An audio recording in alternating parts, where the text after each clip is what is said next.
¿Y conoces otros casos donde los duendes se han aparecido por la noche a las personas?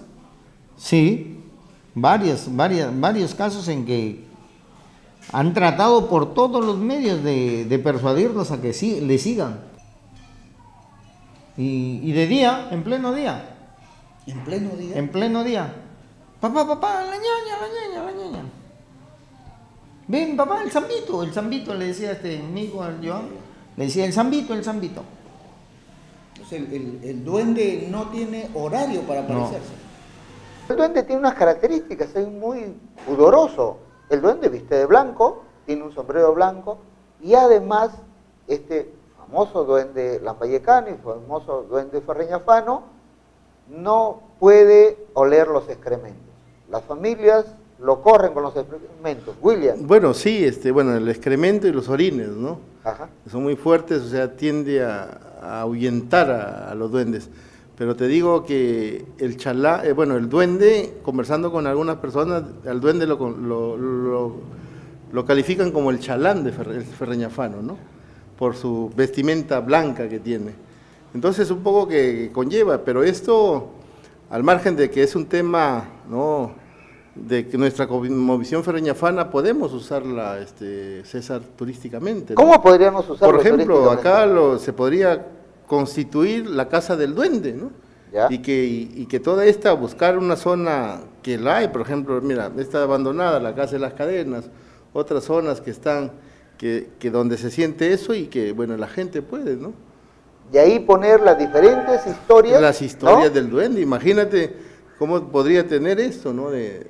Hacia eso. ¿Por qué? Porque se proyecta en los próximos años el turismo vivencial, ¿no? Hay turistas que quieren vivir esto, ¿no? Quieren vivir la historia de los pueblos. Además, los jóvenes ya tienen una película, El No Nacido, que tiene más de 3 millones de personas que la han visto en menos de 3 meses, mira. Así es. Entonces, si en Ferreñafe tenemos una experiencia muy grande sobre el duende, tenemos la famosa niñita que fue un duende y que hay muchas personas que las conocen, hay infinidad de relatos sobre eso.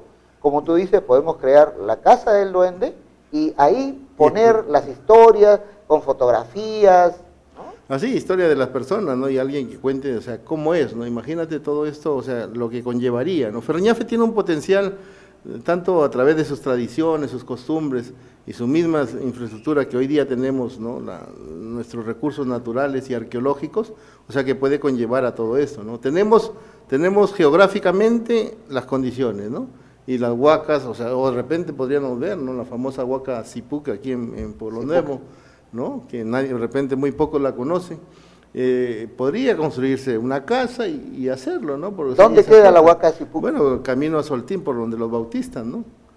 Y yo creo que en ese sentido podemos explotarnos. Aquí tenemos que utilizar las herramientas que tenemos para promover y que la gente, o sea, nuestra gente sea la beneficiada, ¿no? Imagínate, en Ferreñafe, la casa del duende, no habrá alguien que se anime a contar su historia del duende.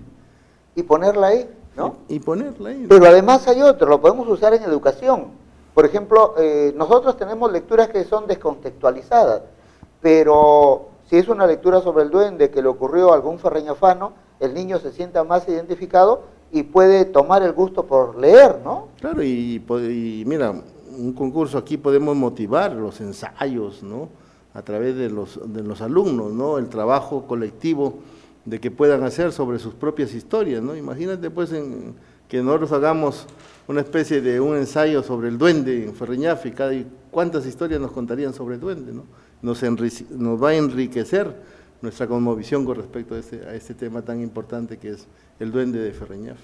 Y además podríamos mantener ese espíritu de ser ferreñafano porque el duende ferreñafano, el duende lambayecano tiene características especiales que es diferente al de Lima, al de Trujillo, al de Piura, al de la Sierra de Cajamarca, ¿no? Así es, porque a pesar de que es un duende, es un espíritu impuro, es también de doble fe. Y además de doble fe, es ferreñafano. Por lo tanto, pues bienvenido sea, ¿no? Así es, Julio. Yo creo que aquí parte un poco de que las autoridades deben tomar en cuenta lo que es, ¿no? Somos pueblo. Hay lugares de otros países que no tienen nada y crean sobre eso, y logran el desarrollo de sus pueblos. Ferreñafe se queda, ¿no? ¿Por qué? Porque hay un misticismo de repente ahí que necesita ser abierto a, ¿no?, a la demás, al conocimiento de los pueblos de otros lugares, ¿no? Hay una visión de discriminación, ¿no? Porque a nuestros personajes que son parte de esta cosmovisión, de esta fantasía popular, lo dejamos de lado. A mí me ha extrañado bastante recorrer los CI y aparecen figuras de Disneylandia que nada tienen que ver con nuestra identidad, ¿no? Sí, imagino. Entonces yo me pregunto, ¿estos niños cómo van a desarrollar su identidad? Aquí debería estar un zorro, un cuy, un duende ferriñafano. Es parte de nuestra tradición. Y yo creo que en ese sentido hay mucho por hacer, ¿no? Y que el duende nos ayude. Claro que sí. Bueno, amigos, volvemos en unos minutos.